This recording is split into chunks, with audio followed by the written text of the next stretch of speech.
Well, you win some, you lose some. Dada. Nutrition when they turn 1.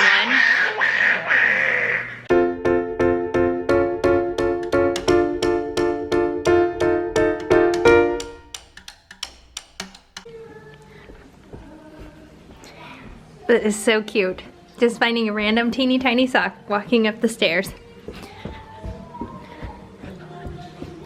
All right, so the fam is in here eating dinner. Alexa. Pause. We're up here eating some din din. The babies really enjoy liver, which I think is just repulsive. Repulsive?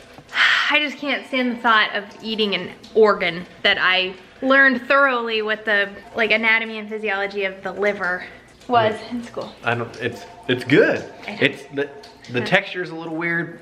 I think Dennis, Rachel's dad, described it perfectly. Well, I said it tastes like a really cheap piece of steak, and he's like, yeah, it's like a cheap piece of steak with dirt all over it. I think that's the perfect analogy. I can't actually say it's gross because I have never tasted it, because I can't get past what it is. It's an organ. You haven't even tasted it? No. And when you cut into it, you can literally see like the channels that the vasculature and the ducts and everything go through. Can't do it. Can't get over it. So anyway, we're feeding it to the babies because it's really high in iron. We're feeding this disgusting meat, organ meat. They love it. I have to be careful with how many I put on their plate because they'll just shove it all into their mouths. So anytime I have like a... Wait. Speaking of shoving things into your mouth, have you ever been to Lambert's? Weird transition. Good segue, honey. Speaking of shoving things into your mouth. That is not where I thought you were going with this. Yeah. On the way back from Branson, Barb stopped and got a ton of rolls, which evidently they're famous for throwing, like, just, I've never been there, so Rachel should tell me. Sorry. Yeah, you kind of reminded me of my old boss there that called me Rachel instead of Rachel. Who called you Rachel? My old boss. Really? Did you not hear what I just said? Yeah. Which one? At the gas stop. Yeah, I mean, it did bother me. So at Lambert's, home of the throwed roll, you're seated at your table, and then it's like this home style food. They come around with big vats of like fried okra and all kinds of stuff, and like spoon it out onto paper plates, or not paper plates, like paper towels that you have on your table, and you just eat. And then you order your meal, you eat that, and while you're eating, they're coming out with like a big tray of fresh cooked hot rolls, and they throw them. So you just put your hands up and they'll throw you a roll. Bread is my #1 favorite food, so I am a huge fan of Lambert's, home of the throwed roll. Back to what I was saying, before we were talking about stuffing your mouth. Anytime I have a question about something parenting related, or like about the next stage for the babies, I always come to you guys first because you have the best advice. Next thing on the baby's agenda is learning how to effectively use a sippy cup. We're pretty good. We have like 3 different kinds and we're pretty good at it. But if I were to just hand this, you okay? If I were to just hand this to her, she wouldn't tip it back far enough to get anything out of it, sitting there. Therefore, we've been using one with a straw quite a bit. They're really good at things with straws. But I just don't see that being like I don't know, is that gonna be like an okay sippy cup for them as 1-year-olds? Like soon, I guess the doctor's gonna want us to not use bottles. This is the longest clip ever. Is it not okay to put milk in this? I guess it is, but I just think why do they need to learn to use it? It's kind of weird to drink milk out of a straw. I'm just not really sure. Weird? And then I'm gonna worry about them getting enough milk, and like when they turn 1, when breast milk is not their #1 source of nutrition when they turn 1, I'm gonna worry that they're getting enough, I think. And I don't know. I think part of it's gonna be how much fluids they're getting, and they're gonna need to get that through a sippy cup. I just wanna know what the best one is and how you teach them how to use it effectively. So please let me know in the comments if you have any advice on that at all.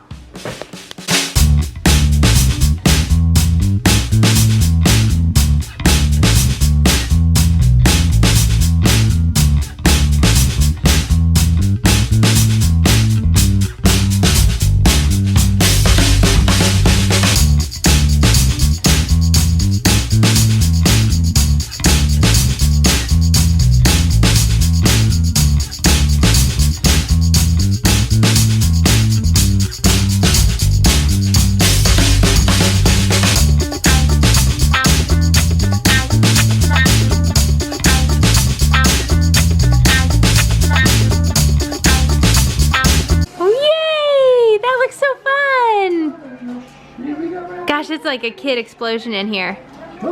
Including our sad light. Our happy light. So I talked about this a few vlogs ago. It's super relevant now because we've had the daylight savings time change. If your kids are waking up at like 4 or 5 o'clock in the morning and you're wanting to shift them later, this is one scientifically proven way to do that. And I had a few questions about how it actually works. It is light exposure on the retina that either tells your body to create melatonin or tells it to not create melatonin. So the brighter your environment is, the less melatonin you're gonna make. So that's why, like, with all of this like screen time right before bed, people are having really bad chronic sleep issues. So cutting out screens before bed is gonna help a lot. If you're doing the opposite and you're wanting kids to be able to stay up a little bit later and then sleep in a little bit later, keep it light and bright at bedtime up until like your bedtime routine. And then in the morning, try to keep things like when they wake up early, try to keep it dim and dark and boring so that it won't be like creating morning for them before you want it to be actually morning. So that's the scientific thing, the scientific side of it. In reality, it kind of works.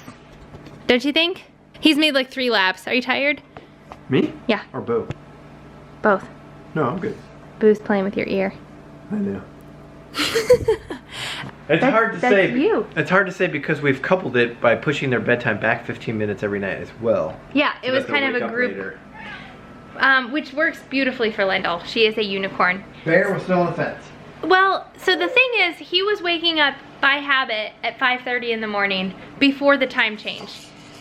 We introduced the happy lamp and successfully got him to be consistently waking up at 6:30 in the morning. That's true. And it's so weird because like everybody says kids are not robots, they're humans, and there's gonna be variation, and I'm very aware of the fact that like they don't have a clock in their room and they don't know what time it is when they wake up. But Bear wakes up at the exact same time every morning. It's like to the minute almost. Being able to shift that back, I felt like was a really big deal because he was really habitually waking up that early. Hello. So hopefully we can get it another hour now that we've had the time change and we're back to like 5:30 again. Okay, maiden voyage on the swing. It's a little chilly out.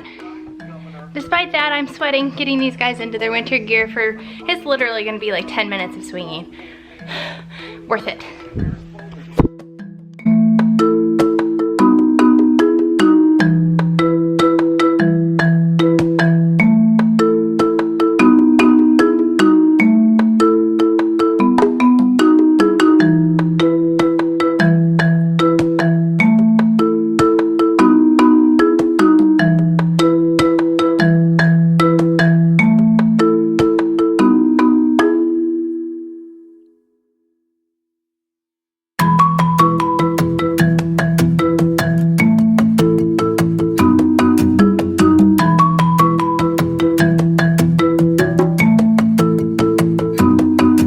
Agenda while the babies are napping is to once again take inventory of their clothes. So I'm putting them away. We're not getting rid of them yet because I'm just not sure when we're gonna need them again. It's fun though. I like organizing their clothes, and although it's kind of sad putting away their old clothes, it's also fun to look through them, and there's like memories in each outfit. So like this one here, my Aunt Denise got this for Lendl while we were having a really fun day out in the boat, that boat right there. So we were all out in the boat and we went to a restaurant and came across this onesie, and Lendl's hair happened to be really crazy that day, so this was perfect, and her Aunt Denise got it for her. So that's a memory. And I don't know, it's just, there's memories with all of this stuff, so it's really, really fun to go through it, but also really kind of sad.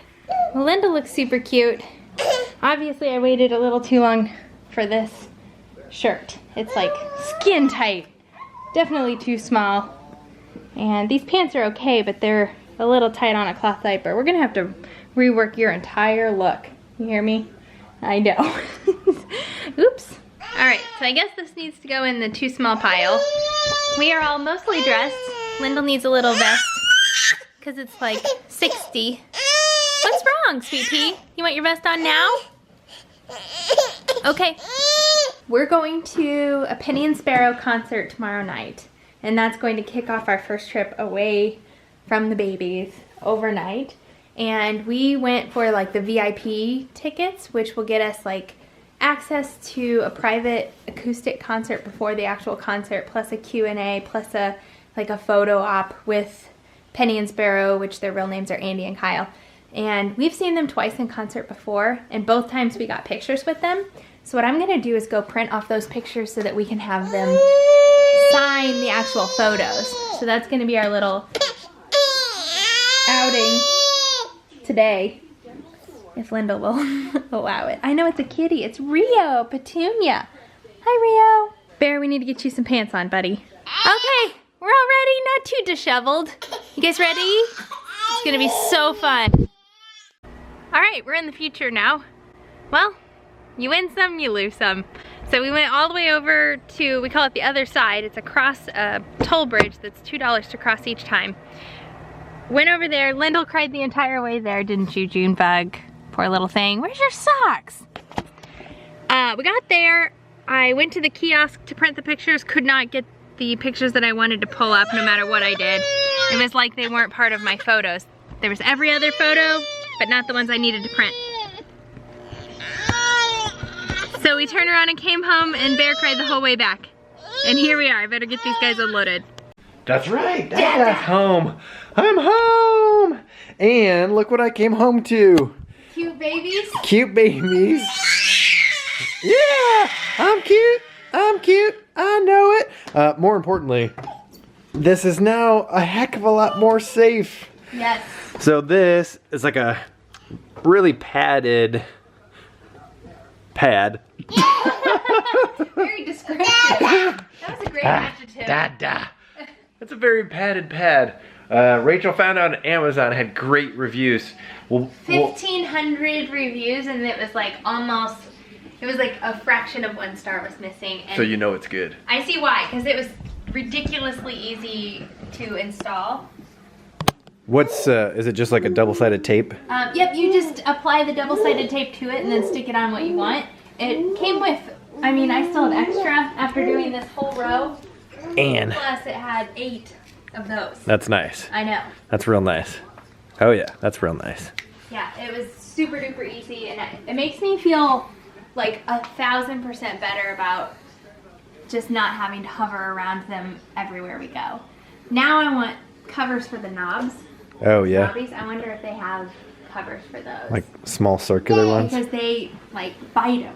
What if we just put like duct tape on them? That was a joke. That would be ridiculous. All right, I almost said better late than never on getting this decorated. I mean, we've had the tree up for a really long time, but I hadn't had the ornaments and decorations, and this is our topper. This is Darius. Darius isn't Darius Rucker from Hootie and the Blowfish. Get it? It's looking really pretty. Hey, Darius. That's your home for the next couple months. So I have a lot of ornaments on here that I made. You're hilarious. These are all pine cones that I collected when we lived in South Carolina. Like every time we would go on a walk, I would grab some. And I spray painted these with some white to make them look like they have snow on them. And these I just used like spray glue and put glitter on them. And then I made this one and this one. That looks really homemade. And that one, and this one here. You made that one? Mm-hmm. Dang, girl. I know. So talented. And this one's one of my favorites. It's just a styrofoam ball with a bunch of cool buttons on it.